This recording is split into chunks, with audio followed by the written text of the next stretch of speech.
My name is Emily, and I am 34 years old, and the night my life shattered was not in silence or in private, but in front of my entire family. It was supposed to be an ordinary Sunday dinner at my parents' house, something my mother Linda insisted we all attend. The table was full. My father, Mark, at one end, my younger sister, Chloe, smiling smugly beside my husband, Ryan, and a few aunts and uncles who had stopped by. I was already uneasy watching how close Chloe sat to Ryan, but I had grown used to being told I was paranoid, that I was overreacting, that my jealousy was unbecoming. Then, with her glass raised and her voice pitched to Carrie, Chloe announced she had been sleeping with Ryan. For a second, there was only silence, the clatter of silverware frozen in mid-air, and then the gasps of relatives who turned to stare at me as if I were the fool. My eyes snapped to Ryan, desperate for him to deny it, to defend me, to say anything that would prove my sister was lying. Instead, I saw guilt flood his face, and I knew in an instant that my marriage was already over. I opened my mouth to speak, but before a sound came out, my mother was on her feet. She glared at me with pure contempt and shouted that I should not dare embarrass Chloe, that I should learn to be grateful my sister had saved Ryan from a loveless marriage. Then her hand came across my face in a violent crack so loud the entire table gasped. The pain was immediate and searing, exploding through my jaw until I heard a sickening pop. Blood filled my mouth, my vision blurred, and I realized in horror that my own mother had struck me so hard she had dislocated my jaw. The room spun, but I could still hear the words that cut deeper than the slap. Linda sneered that I was pathetic, that I could not keep a man, that Chloe was the daughter she could be proud of.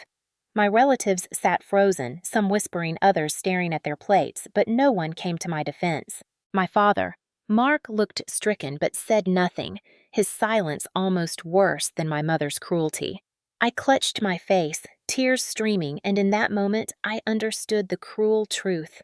The three people who should have loved me most, my husband, my sister, and my mother, had formed an alliance built on betrayal, violence, and humiliation.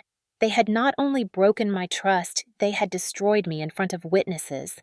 I sat there, unable to speak, the pain in my jaw locking me in silence, while my heart shattered inside my chest. That was the moment I realized something inside me had died, and something far stronger was born. I was born into a family that looked picture perfect from the outside, but was rotten in ways that only those living inside the walls could truly understand. My mother, Linda, prided herself on appearances, on polished smiles for the neighbors, on Sunday church attendance, on making sure our clothes were pressed and our table looked abundant. But beneath the polished exterior was a home built on favoritism, manipulation, and silence. I was the first child, and from the beginning my role was defined as the responsible one, the one who had to carry the weight of expectations. When my younger sister Chloe arrived 3 years later, she was immediately adored for her beauty, her dramatic tears, her way of wrapping my parents around her little finger. From my earliest memory, I was told to give way, to step aside, to make allowances, because Chloe was younger, more fragile, more delicate. If she cried, I was scolded for provoking her. If she demanded something, I was told to share or surrender it. My childhood felt like a constant lesson in erasing myself so that my sister could shine. I remember my 8th birthday clearly. I had begged for months for a bike, and when I finally unwrapped the shiny red one my father had brought home, I was ecstatic. The next day, Chloe cried and screamed until my parents promised she would get one too. Within a week, she had a newer model, blue and silver, better than mine, and suddenly my joy turned into a reminder that nothing I earned or received would ever remain mine alone. In middle school, when I worked hard to get on the honor roll, my mother brushed past my certificate and focused instead on Chloe's upcoming dance recital. When I asked if she was proud of me, she said flatly, "Of course, but Chloe has real talent. Something special." It was always Chloe who was celebrated while I was the one expected to keep order clean, up, help with chores, and stay out of the way. My father, Mark, loved me in his quiet way, but he was a man who avoided conflict at all costs, and in our household, conflict meant crossing Linda's word. So he stayed silent even when he saw unfairness. That silence became another wound that followed me through life. By high school, the contrast between Chloe and me was even more glaring. I studied hard, joined the debate team, and worked part-time at a grocery store to save for college. Chloe flirted her way through classes, cut corners, and skipped curfew.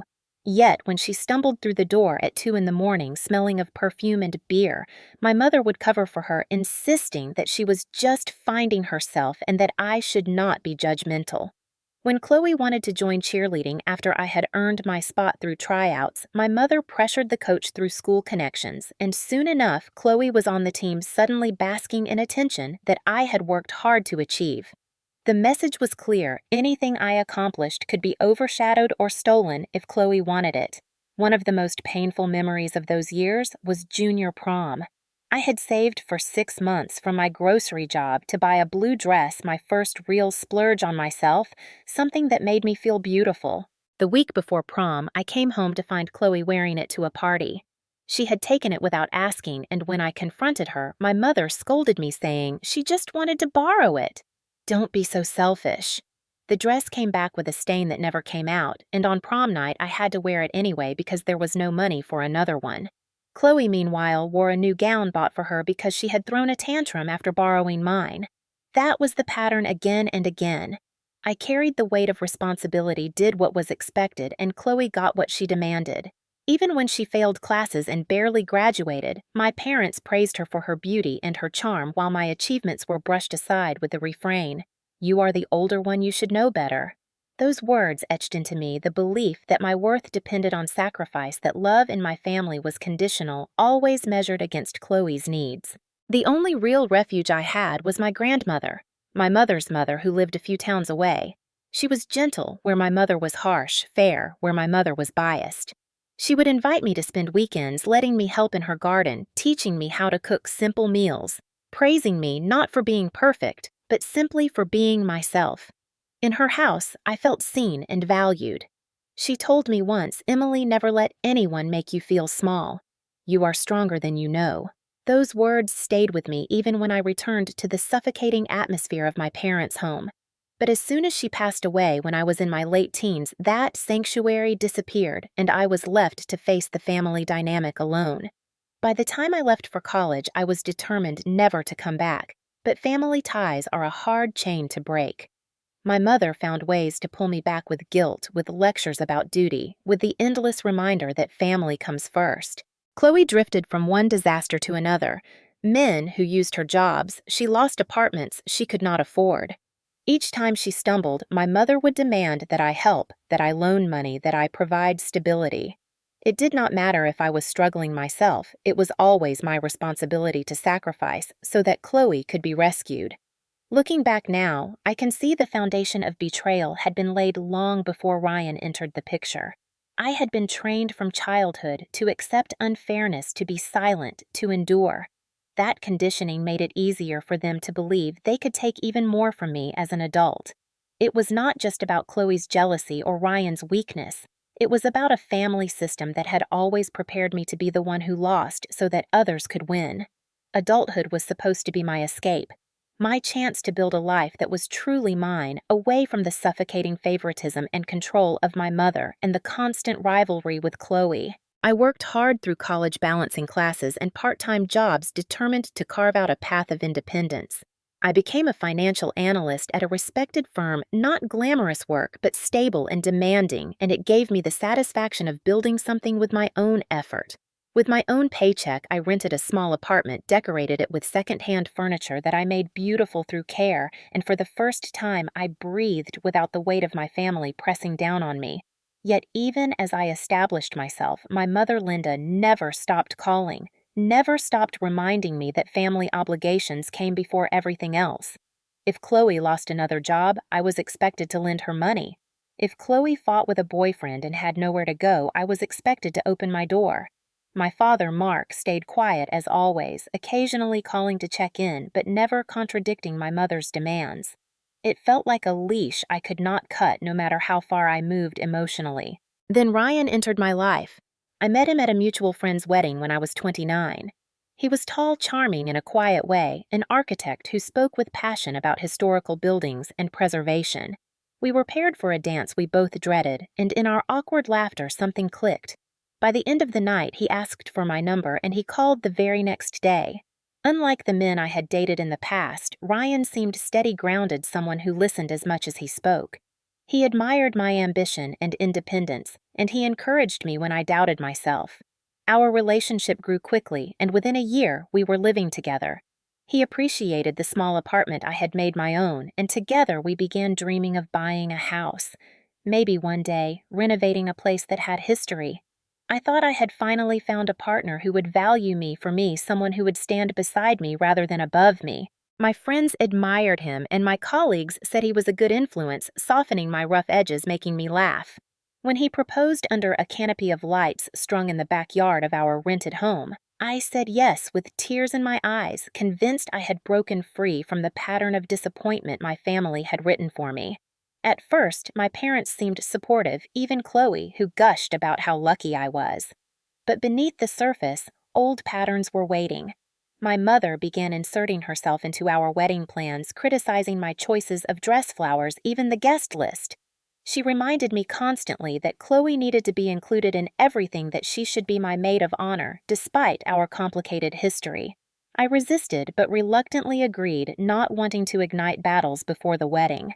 Ryan told me to let the small things go, that it was easier to keep the peace. But I felt the familiar tightening of control. Even during happy times, my family's shadow lingered. Marriage itself began well. Ryan and I bought a modest house with a garden I loved, and he poured his energy into work while I focused on building my career. On weekends, we cooked together, fixed up small projects, laughed about our clumsy teamwork. I thought I had created a sanctuary, a place where I could finally rest. But Chloe's chaos was never far. She would show up after a breakup, sometimes crying on my doorstep, other times begging to borrow money. I loaned her rent, once, twice, always, with vague promises of repayment that never came. Ryan, compassionate by nature, often urged me to help, saying family was important, that Chloe was just lost. He did not see what I saw, that she was manipulative, that she thrived on taking what was mine. I brushed aside my unease, grateful that he seemed to care for her only as a brother-in-law, not as anything more. But seeds were being planted. Chloe would drape herself on the couch in shorts too small, laugh too loudly at Ryan's jokes, offer to cook meals she knew were his favorites. I noticed the way his eyes lingered longer than before, the way he defended her when I complained about her freeloading. He insisted I was being harsh, that I was jealous, that Chloe just needed support. The echoes of my childhood came roaring back, my mother's voice telling me I should share, that I should understand, that Chloe deserved more. I felt the old role wrapping around me again, the responsible sister, the one who gives way. But this time, the stakes were higher. This was not just about a bike, a dress, or a prom. This was my marriage, my home, my hard-fought life. Still, I tried to ignore the warning signs. I told myself Ryan loved me, that Chloe was incapable of truly winning him, that history would not repeat itself in such a cruel way. I clung to denial because the alternative was too painful to face. If my husband could betray me with my sister, then everything I had built would collapse. What I did not know was that collapse was already coming faster and more brutally than I could imagine. The first cracks in my marriage did not arrive with thunder, but with whispers, with the subtle changes that creep in so slowly, you almost convince yourself you imagined them. It began when Chloe showed up at our doorstep in tears one night, suitcase in hand, claiming her latest boyfriend had cheated and thrown her out. She stood on the porch, shaking mascara smeared her voice, trembling as she begged me not to let her be homeless. I hesitated, every instinct screaming that letting her into my house would invite chaos, but Ryan's hand squeezed my shoulder and he said, "She's family. We can't just leave her out there." Against my better judgment, I let her in. At first, she acted grateful, moving into the guest room and promising it would only be temporary, a few weeks at most, until she found her footing. I laid down ground rules. She would look for a job, contribute to chores, and respect our privacy. She nodded, eagerly swore she understood, and within days, she began to erode every promise. Her belongings spread into the living room, her makeup scattered across the bathroom counter, her clothes draped over the back of chairs. It was as if she was reclaiming space that belonged to me, marking territory inside my own home. Ryan brushed it off, saying it was only clutter, but I felt the intrusion like a stone in my shoe that never went away. Even more unsettling was the way Chloe interacted with Ryan when she thought I was not watching. At dinner, she laughed too loudly at his stories, leaning close, brushing his arm with hers. When I walked into the room, conversation stopped abruptly. Once I caught her wearing one of my shirts far too tight on her, and when I demanded she return it, she smiled and said, "Relax, it looks better on me anyway." I tried to confront Ryan about her behavior, but he defended her, insisting she was vulnerable, that she needed kindness, that I was imagining things. His words sliced into me because they echoed my childhood, the refrain of my mother telling me I was too harsh, too jealous, too unwilling to share. Slowly, Ryan began to side with Chloe in small disagreements. If I asked her to clean up, he would say she was tired. If I demanded she look for work, he argued that the job market was tough. Every attempt I made to set boundaries was twisted into cruelty, and Chloe perfected the art of emotional manipulation, letting tears spill at just the right moment, forcing me to back down to avoid being painted the villain. Nights grew longer as I lay awake listening to faint whispers of conversation drifting from the living room laughter shared between my husband and my sister. When I entered the room, silence would fall, their eyes darting like guilty children. I told myself I was paranoid, but my gut screamed otherwise. One morning, I came downstairs to find Chloe cooking breakfast in nothing but a large shirt that belonged to Ryan. She claimed it was laundry day, but the smirk on her face told another story. Ryan laughed awkwardly, told me not to overreact, but my skin crawled. The intimacy between them was growing, and I felt myself being pushed to the margins of my own marriage. Then came the excuses. Ryan started working late more often, his phone glued to his hand, his texts hidden from view. When I asked questions, he grew defensive, accusing me of mistrust, of suffocating him. Chloe, meanwhile, blossomed her moods, lifting her confidence shining. She played the role of supportive housemate when others were around, but in private, she flaunted her closeness with Ryan, little jabs about how well he understood her, how much they laughed together. Each barb was calculated to wound, and she enjoyed watching my face tighten as I tried to hold composure. The tension escalated when I came home one evening to find an expensive bottle of wine open on the table, one I had been saving for our anniversary. Chloe and Ryan sat close together, laughing, their knees touching. When they saw me, they sprang apart, guilty as teenagers caught sneaking out. Ryan stammered that they were just keeping each other company while I worked late. My heart pounded as I glanced at the bottle, knowing it had been chosen deliberately to mock what was supposed to be my special moment with him. Later that night, when I confronted him, he grew angry, shouting that I was paranoid, that I was destroying the family by being suspicious. I cried myself to sleep, feeling the foundations of my life tremble beneath me. Weeks turned into months, and Chloe made no effort to move out. She claimed she could not find a place, that rents were too high, that jobs were scarce. Ryan repeated her excuses as if they were his own. I realized I had not only lost control of my home, I was losing my husband piece by piece. My breaking point came the night I returned home early with a migraine. I opened the door quietly and heard laughter coming from the living room. I peeked inside and saw Ryan and Chloe sitting close, her hand lingering on his knee, his smile tender, in a way that used to belong only to me. My stomach turned, and I backed away before they noticed, retreating to the bathroom, where I locked the door and pressed my fist against my mouth to stifle sobs. I stared at my reflection eyes, swollen face pale, and I whispered to myself, "You are disappearing." Yet still I said nothing. The conditioning of my childhood held me hostage. I thought if I ignored it long enough, if I pretended harder, maybe I would not lose everything. But deep down, I knew the seeds of betrayal had already been sown and the harvest was coming. The night the truth could no longer be denied began like any other, with me working late, and Ryan claiming he had an early meeting the next day. I drove home exhausted, my head pounding, desperate for quiet.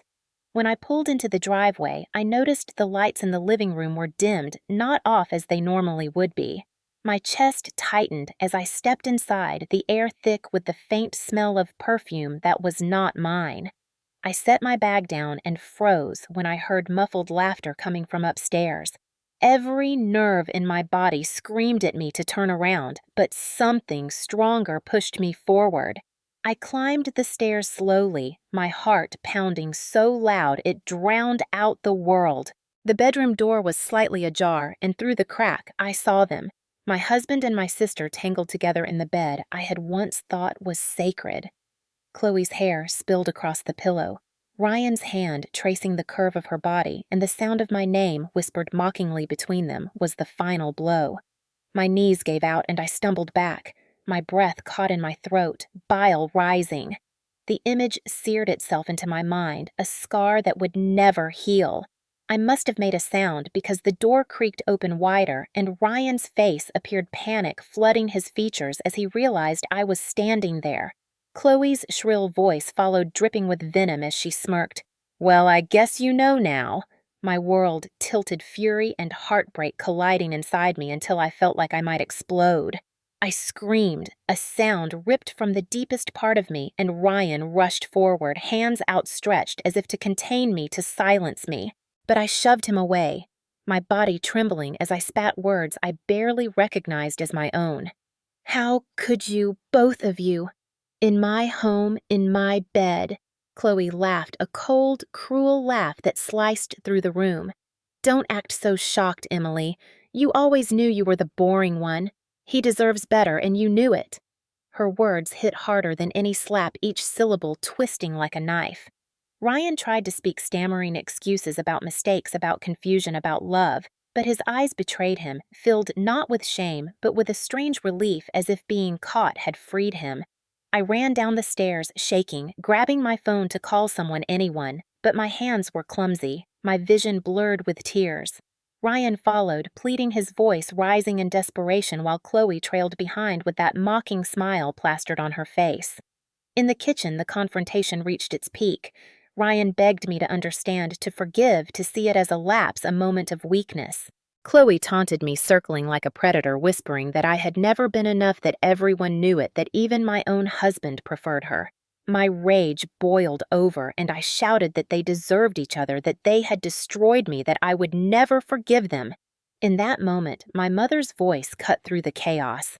I had not even realized she had arrived, summoned by Chloe's dramatic texts sent before I came home. She stormed into the kitchen, her face twisted in fury, not at Chloe or Ryan, but at me. "How dare you create this scene?" she barked. "You always have to ruin everything with your jealousy." I stood there, jaw-trembling, words caught in my throat as she turned to Chloe with tender sympathy, stroking her hair, calling her the victim. The injustice crushed me. And then it happened. In a sudden explosion of rage, my mother's hand flew across my face, the slap echoing through the kitchen with a crack that made the walls shake. Pain radiated instantly, my jaw snapping with a sickening pop dislocated from the force. I staggered, my vision spinning, the taste of blood flooding my mouth. The world slowed, the sound of Chloe's triumphant laugh and Ryan's horrified gasp blurring together. My father appeared then, silent as always, his face pale, but his lips sealed, unwilling to interfere, even as I clutched my face in agony. I dropped to my knees, gasping, tears streaming, the betrayal now complete.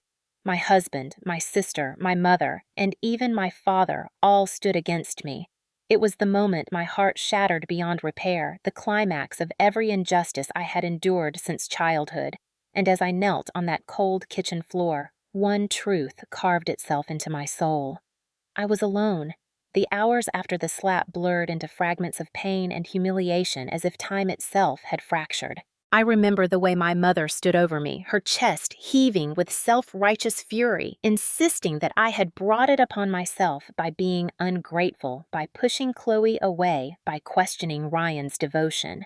Her words swirled with the throbbing ache in my jaw, a haze of condemnation that drowned out my own cries. Chloe knelt beside her, feigning tears, playing the victim even as her lips curved in satisfaction, while Ryan hovered uncertainly, torn between guilt and the twisted comfort Chloe offered him. My father lingered near the doorway, silent as always, his eyes full of pity, yet his body unmoving, paralyzed by decades of submission. No one reached for me. No one helped me up, and so I crawled across the floor myself, clutching the side of my face, each movement a lance of agony through my skull. I stumbled into the bathroom and locked the door, pressing my back against it as their muffled voices continued outside. My reflection in the mirror startled me, swollen cheek blood seeping from my lip jaw hanging slightly askew. The woman staring back was both me and someone I no longer recognized. Someone stripped of dignity, stripped of trust, stripped of the illusion that family meant protection. That night, I barely slept, curling on the cold tile of the bathroom until exhaustion overtook me. By morning, my jaw throbbed with relentless pain, but worse was the emptiness that hollowed me from within. I had no allies in that house. When I emerged, Chloe and Ryan sat at the table eating breakfast as if nothing had happened, their casual chatter a cruel performance. My mother fussed over Chloe serving her eggs while casting me looks of disdain. When I asked if anyone would drive me to the hospital, silence followed. My father finally muttered that he was busy. Ryan looked away and Chloe smirked. I walked out alone, clutching my swollen face, and drove myself to the emergency room, every bump in the road a jolt of fresh pain. The doctor confirmed what I already knew. My jaw was dislocated, bruised severely, and needed to be reset. As I sat in the sterile room waiting for treatment, tears spilled uncontrollably. Not just from pain, but from the realization that the people who were supposed to love me had left me to face this alone. The nurse, a kind woman with soft eyes, gently asked if someone had hit me. For a moment, I considered telling the truth, but fear strangled me. What if they contacted my family? What if it made things worse? So I whispered that it was an accident, a fall, and she nodded, though her eyes told me she did not believe me. After the procedure with my jaw bandaged and instructions to rest, I stepped back into the world, carrying more than physical wounds. Isolation wrapped around me like a shroud. At work, I wore scarves and spoke little blaming dental issues when colleagues asked questions. At home, the atmosphere curdled. Ryan avoided me, guilt flickering in his eyes, but overridden by Chloe's possessive presence. She strutted around the house as though she owned it, her laughter sharp, her whispers louder, marking her territory in my marriage, openly now. My mother's visits increased, always siding with Chloe, always reminding me that I was the problem, that if I had been more patient, more forgiving, more loving, none of this would have happened. The gaslighting was relentless, and slowly I began to question my own reality. Maybe I had pushed too hard. Maybe my jealousy had poisoned things. Maybe I was the reason Ryan had strayed. The silence of my father reinforced the illusion, his refusal to intervene a tacit confirmation that I was to blame. Days stretched into weeks, each one a cycle of pain and despair. Friends noticed my withdrawal, but I brushed them off, ashamed of the truth, terrified of admitting how broken my life had become. I smiled mechanically at work, laughed at jokes I barely heard, went home to a house where I felt like a ghost, haunting the edges of my own existence. Nights were worst, lying awake while the muffled sounds of Ryan and Chloe's closeness seeped through the walls, each laugh and whispered word another crack in what little remained of my spirit. Yet beneath the despair, something else began to stir. A quiet, simmering anger that grew stronger each time I was dismissed, each time I was ignored, each time my pain was mocked. It whispered that I deserved better, that I was not imagining things, that I had been wronged in ways no one should ever endure. Alone in the bathroom, staring at my reflection, I began to speak to myself soft at first, then louder, reminding myself of who I was before them, of the strength that had carried me through childhood's cruelty and into independence. Isolation had crushed me, but it also stripped away the illusions. For the first time, I saw my family clearly, not as authority, not as protectors, but as destroyers. And I knew then that if I wanted to survive, I could no longer play the role they had written for me. I would have to write my own. The turning point did not arrive with a dramatic explosion, but with a quiet clarity that settled over me like dawn breaking after the longest night. I woke one morning and looked around the house that had once been my sanctuary, but had become a cage filled with betrayal, manipulation, and silence. I realized that if I did not act, if I continued to shrink into myself, they would win completely. My spirit would wither, and I would be erased from my own story. That realization sparked a flicker of determination, fragile but real, and I decided to resist, not with rage that they could twist into proof of my instability, but with patience, intelligence, and strategy. The first step was to stop feeding their narrative.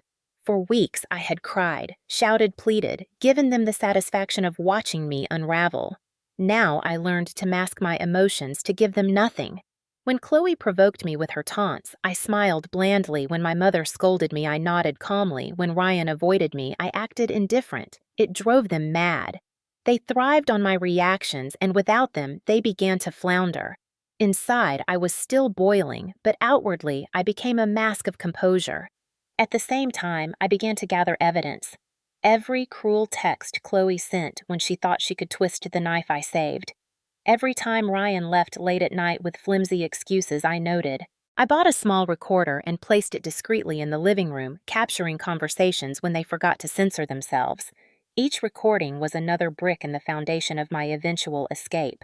I also began reaching out cautiously to the friends I had pushed away. Over coffee or quiet phone calls, I let fragments slip enough for them to see that I was not the cold, bitter woman my family painted me to be, but someone suffering under immense pressure.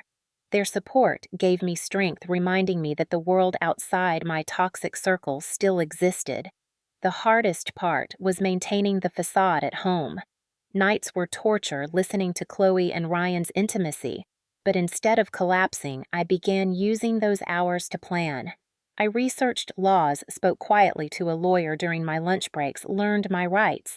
I discovered that the recordings and evidence I had collected would be powerful in court, that the betrayal could not be erased, that I was not powerless as they had made me believe. Slowly, I began to reclaim pieces of myself. I started journaling, pouring my truth onto paper so I would never forget it under their gaslighting. I exercised in the mornings, feeling strength return to my body, each push-up and jog a small rebellion. Even my reflection began to change. The woman in the mirror no longer looked like a ghost. Her eyes were still shadowed with pain, but they carried a spark that had been absent for months. Chloe sensed it before anyone else. She became sharper, more aggressive, her insults more cutting, as if she knew she was losing her grip. One night, she cornered me in the kitchen and hissed that Ryan loved her now that I should pack up and leave before I embarrassed myself further. I looked at her calmly, and for the first time she faltered, unnerved by my lack of reaction. That was when I knew my resistance was working. My mother, too, grew restless. She lectured me more frequently, accusing me of being cold, of neglecting my duties as a wife, of driving Ryan away. But her words slid off me like water off glass. I smiled politely and changed the subject, leaving her sputtering in frustration. Even Ryan seemed unsettled by my transformation. He would glance at me with a mixture of suspicion and confusion, as if wondering what I knew. He tried to draw me into arguments to make me beg for his affection again, but I refused to play. I gave him silence where he expected tears, calm where he wanted chaos. Inside, I still ached, but I funneled that pain into quiet resolve. The more I withheld, the more their control slipped. The true breakthrough came when I installed a small camera in the living room under the guise of security. Within a week, it captured what I needed: undeniable footage of Ryan and Chloe in an embrace, laughing about how easily they had manipulated me, mocking my supposed weakness. Watching that recording alone in my room, I felt a surge of rage, but beneath it, triumph. I finally held the proof that would shatter their lies.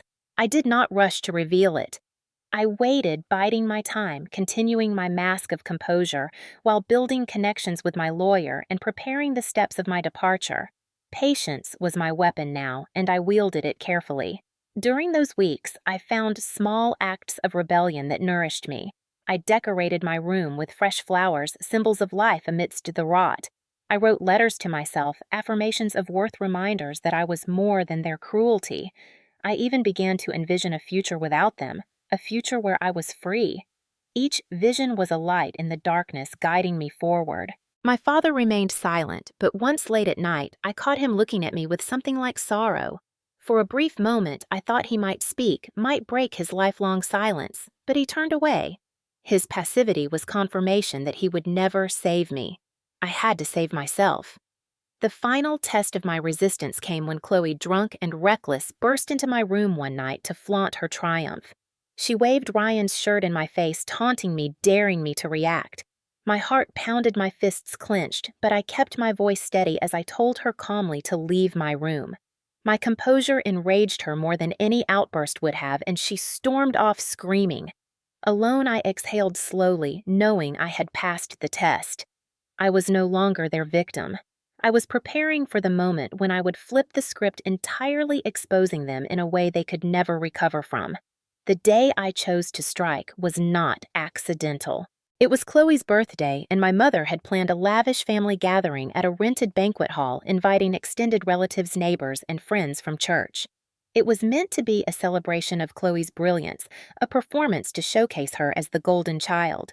To them, it was just another stage, but to me, it was the perfect arena. I spent the morning preparing carefully, not with gifts or decorations, but with evidence. I loaded the footage onto a small flash drive and synced it to a presentation file on my laptop. My hands trembled as I rehearsed in my mind how it would unfold, but beneath the nerves was a steady fire. When evening arrived, I dressed simply yet deliberately, choosing a dress that reminded me of my strength rather than my shame. The hall glittered with lights, tables covered in white cloth, voices buzzing with laughter and admiration for Chloe. She basked in it, her arm looped proudly through Ryan's, flaunting him openly now as if daring me to protest. My mother hovered protectively, praising Chloe's every word, while my father lingered in the background, silent as always. I felt invisible as I slipped through the crowd, but invisibility was my weapon tonight. The program began with speeches, toasts, and endless anecdotes about Chloe's charm. My mother delivered a glowing tribute, her eyes glistening as she declared Chloe the pride of our family. Then came the moment when the projector was rolled out for a slideshow. Chloe had prepared a montage of her life filled with smiling photos and music that painted her as flawless. As the lights dimmed and the first images appeared on the screen, I moved quickly. Heart pounding, I plugged in my flash drive and switched the file. For a brief second, I wondered if I had the courage to go through with it, but then I remembered the slap, the betrayal, the nights of isolation, and the fear evaporated. The slideshow flickered, then shifted. Instead of Chloe's childhood pictures, the screen filled with grainy footage from the hidden camera in my living room. Gasps rippled through the hall as Chloe and Ryan appeared on screen, their voices unmistakable as they laughed about deceiving me, mocking me, bragging about their victory. The words rang out clear. "She's pathetic. She'll never fight back." Chloe sneered. "She's weak." Ryan agreed. The room fell into stunned silence, the soundtrack of their cruelty echoing through the hall. Whispers erupted, relatives craning forward, eyes wide. Chloe's face drained of color as she leapt to her feet, screaming at me to stop.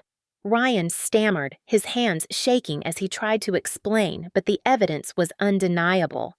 The footage rolled on scene after scene of betrayal laid bare. My mother rushed to the front, attempting to shield Chloe, shouting that it was all lies, that I had doctored the recordings. But the clarity of their voices, the raw authenticity, silenced her protests. People began to murmur their faith in Chloe crumbling. My father sat frozen, his eyes glued to the screen, a tear sliding down his cheek for the first time in years. I stood tall, my voice steady as I addressed the room. "This is the truth you've all been blind to. This is what they've done to me, to my marriage, to our family.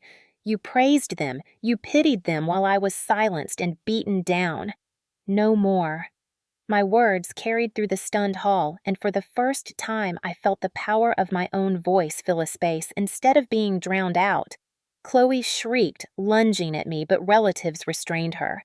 Ryan bolted for the door, humiliated, chased by jeers. My mother collapsed into a chair, her face twisted in rage and disbelief, realizing the image she had worked so hard to protect had shattered in front of everyone. The fallout was immediate. Guests whispered, some glaring at Chloe, others shaking their heads at my mother. The illusion of their perfect family was gone, replaced by the undeniable ugliness of their betrayal. In that moment, I felt not just vindicated, but free. For once, the truth was not hidden, not denied, but exposed under blinding light where no one could twist it. The night ended in chaos. Chloe stormed out. Ryan vanished. My mother refused to speak to me, and my father disappeared quietly into the shadows. But it did not matter. I had broken their control. The revenge was not just in their humiliation, but in reclaiming my narrative. Walking out of that hall, head held high, I breathed deeply, the cool night air filling my lungs with something that felt like liberation. I knew the battle was not over, that consequences would follow, but I also knew they could no longer erase me. I had forced them to face the truth, and for the first time in my life, I was no longer their victim. In the days following the exposure at the banquet hall, the fragile facade my family had carefully constructed crumbled into dust. The whispers that began that night spread like wildfire through the neighborhood, through church circles, through my extended relatives who had once adored Chloe and trusted my mother's every word. Suddenly, people were calling me instead of avoiding me. Their voices tinged with shock, pity, and in some cases shame that they had ever believed the lies spun about me. The shift was dizzying. For years, I had been painted as unstable, bitter, jealous. But now the evidence told a different story, and the truth was undeniable. Chloe disappeared from public view, too humiliated to face anyone. Ryan quit his job abruptly and moved out of town, unable to endure the glares and whispers that followed him everywhere. My mother's fury was volcanic. She left angry messages on my phone accusing me of destroying the family, of humiliating her, of tearing down everything she had built. But beneath her rage, I heard the cracks of desperation because she knew she could not control the narrative anymore. My father remained silent, retreating further into himself, avoiding me, avoiding her, avoiding the world. The house became a battlefield of absence, filled with echoes rather than voices. The consequences rippled beyond the family circle. At work, I noticed colleagues treating me differently with a newfound respect tinged with curiosity. Some had seen the footage shared online after someone from the banquet recorded the entire scene. I was no longer invisible, no longer dismissed. Strangers stopped me on the street offering quiet words of solidarity. But with recognition came exposure, and exposure carried its own weight. I received hateful messages from Chloe's few loyal friends accusing me of betrayal. Old wounds were ripped open as I faced not only their anger, but the memories of all the years I had swallowed my pain. Therapy became my refuge. I sought out a counselor who listened patiently as I recounted everything from the slap that dislocated my jaw to the silent nights of isolation to the moment I revealed the truth. Speaking those words aloud in a safe space allowed me to breathe again, to process not just the betrayal, but the decades of control and manipulation that had shaped my life. Slowly, the fog began to lift. My body, too, carried the aftermath. Though my jaw had healed physically, the memory of that pain lingered in every ache and click. Nightmares haunted me, visions of my mother's furious eyes, of Chloe's smirk, of Ryan's betrayal. I would wake drenched in sweat, heart pounding, until I forced myself to remember that I had already faced them, already survived. The legal consequences soon followed. With my lawyer's guidance, I filed for divorce from Ryan, presenting the recordings as evidence of infidelity and emotional abuse. The process was painful, dredging up every wound, but it was also liberating. The judge listened, the evidence spoke, and the ruling was swift. Ryan lost any claim to our home and was ordered to pay damages. For once, the system had sided with me, and the victory, though bittersweet, was undeniable. Chloe's reputation never recovered. She lost her job friends, distanced themselves, and her once adoring social circle evaporated. My mother clung to her, fiercely defending her against all criticism, but the more she fought, the more isolated they both became. They tried to rebuild their image, spreading new rumors about me, but the truth had already taken root, and their voices no longer carried the same authority. The most profound consequence, however, was internal. I began to see myself differently. The woman who had once cowered, doubted, and apologized for existing was gone. In her place stood someone scarred but unbroken, someone who had fought back not with fists but with intelligence, patience, and courage. My self-respect, long buried, began to rise again, fragile but real. I rebuilt my life piece by piece. I redecorated my home, removing every trace of Ryan and Chloe, filling the walls with colors and memories that belonged solely to me. I reconnected with old friends, building a circle of support that reminded me daily that I was not alone. I began volunteering at a women's shelter, sharing my story with others who had suffered in silence, hoping my journey might light a path for theirs. Still, the consequences lingered like shadows. Holidays were fractured family gatherings, non-existent. My mother refused to forgive me. Chloe avoided me entirely, and my father remained a ghostly presence, his silence now permanent. I mourned the family I had never truly had, grieving not what was lost, but what had never been. Yet even in that grief there was freedom. No longer did I chase their approval. No longer did I beg for scraps of love. I had chosen myself, and that choice was worth every scar. The consequences were both heavy and healing, teaching me that survival was not enough. To truly live, I had to embrace the aftermath, to carry the lessons forward, to refuse to let their cruelty define me. In the end, the fallout became the soil where I planted the seeds of a new beginning. Looking back now, I sometimes wonder how I endured, as long as I did, how I survived the endless nights of betrayal, the sting of my mother's hand, the hollow silence of my father, the cruel laughter of my sister, and the weight of a husband who turned his vows into weapons. For years, I thought their voices defined me, that their control was unbreakable, that my worth could only exist in the shadows of their approval. But standing on the other side of that storm, I see the truth with clarity. Their cruelty was never about my weakness. It was about their fear of losing control. The moment I stopped playing their game, the moment I chose silence over reaction, patience over collapse, strategy over surrender, their empire of lies began to crumble. What I once believed to be a prison without escape revealed cracks, and through those cracks, I crawled toward freedom. I learned that resistance does not always roar. Sometimes it whispers Waite's plans and then strikes with precision. My revenge was not in becoming like them, but in refusing to let them erase me. The public exposure, the humiliation, the consequences they faced, all of that mattered. But what mattered most was that I reclaimed myself. I no longer measure my worth through my mother's scorn or Chloe's envy or Ryan's betrayal. I measure it through the strength it took to stand, to speak, to endure, and to finally walk away. Closure did not come as a neat ending. There are still scars, both visible and hidden. There are still nights when memories resurface, when anger threatens to swallow me. But now I face those moments with a different heart. I no longer ask why they did it, no longer twist myself into knots, seeking reasons or excuses. I accept that their choices were theirs, born of flaws I cannot mend. My choice is to live beyond them. Today, my life is quieter, steadier, filled with simple joys that once felt unreachable. I find peace in mornings when sunlight filters through my window, in conversations with friends who see me as I am, in the small victories of each day lived freely. I have learned to cherish the silence that once suffocated me because now it is my own. Reflection has taught me that survival is not the end of the story. Transformation is. I did not just endure my family's betrayal. I grew beyond it, reshaping my life into something they can no longer touch. The past will always be part of me, but it no longer owns me. I own my future, and that is the greatest closure of all. If my story touched you, if it reminded you of your own struggles, or if it gave you strength to believe that no betrayal can define who you are, I want you to stay with me on this journey.